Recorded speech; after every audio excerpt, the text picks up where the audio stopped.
네, 오늘 저희가 살펴볼 소식은요. 대통령 취임하고 나서 첫 정상통화요. 보통은 뭐 미국, 일본, 중국 이 순서를 생각하잖아요. 네, 그렇죠. 근데 이재명 대통령 다섯 번째 통화 상대가 베트남이었다는 거. 이거 상당히 좀 흥미롭더라고요. 왜 이런 순서를 정했을까? 오늘 저희가 받은 자료들 보면서 그 배경을 좀 깊이 파헤쳐 보죠. 네, 오늘 자료들이 딱 그 부분을 다루고 있어요. 이재명 대통령 초기 외교의 어떤 특징, 특히 그 정상통화 순서 있잖아요. 미일 중, 다음에 체코, 베트남, 호주.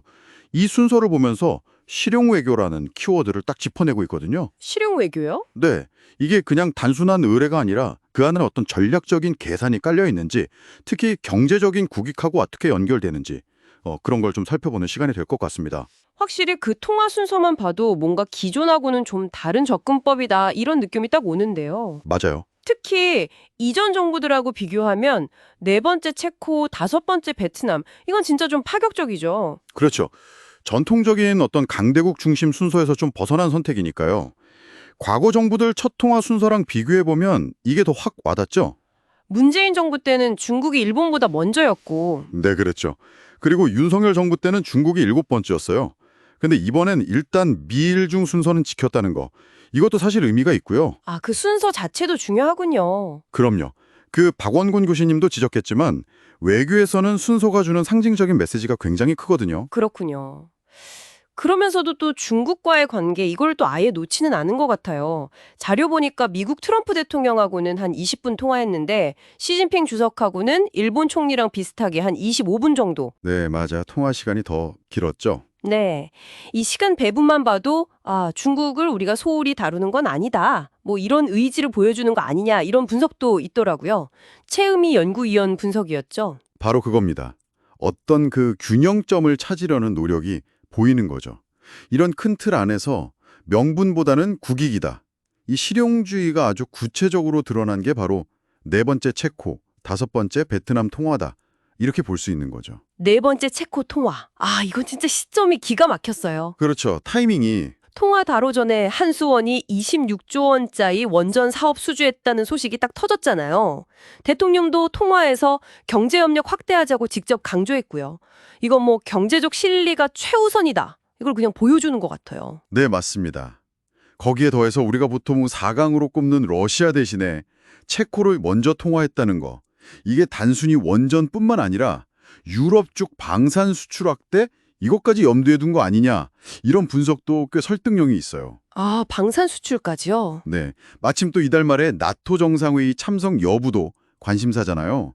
대통령실은 아직 뭐 신중하게 검토 중이다 이런 입장이지만 김현욱 교수 같은 전문가들은 경제외교 확장을 위해서 이거 무조건 가야 한다. 이렇게 강하게 이야기할 정도니까요. 경제랑 방산 두 마리 토끼를 다 잡으려는 그런 의도군요. 뭐 그렇게 해석될 수 있겠죠. 그럼 다섯 번째 베트남은요? 여기도 역시 경제적 실리가 크게 작용한 것 같네요. 그럼요. 베트남이 우리나라 교역 규모 3위고요.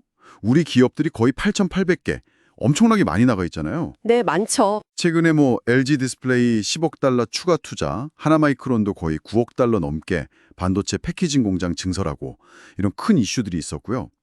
대통령이 직접 통화해서 우리 기업들 좀 잘 지원해달라 이렇게 당부까지 했다는 점, 이게 딱 포인트죠. 명분보다는 실제 우리 경제에 도움되는 파트너를 먼저 챙기겠다. 이런 신호로 보이네요. 네, 여섯 번째 호주 통화도 같은 맥락으로 볼 수 있어요. 호주가 핵심 광물 공급 1위 국가잖아요. 자원. 그렇죠. 에너지, 원자재 공급망 다변화. 이 측면에서 보면 호주는 정말 빼놓을 수 없는 핵심 우방이죠.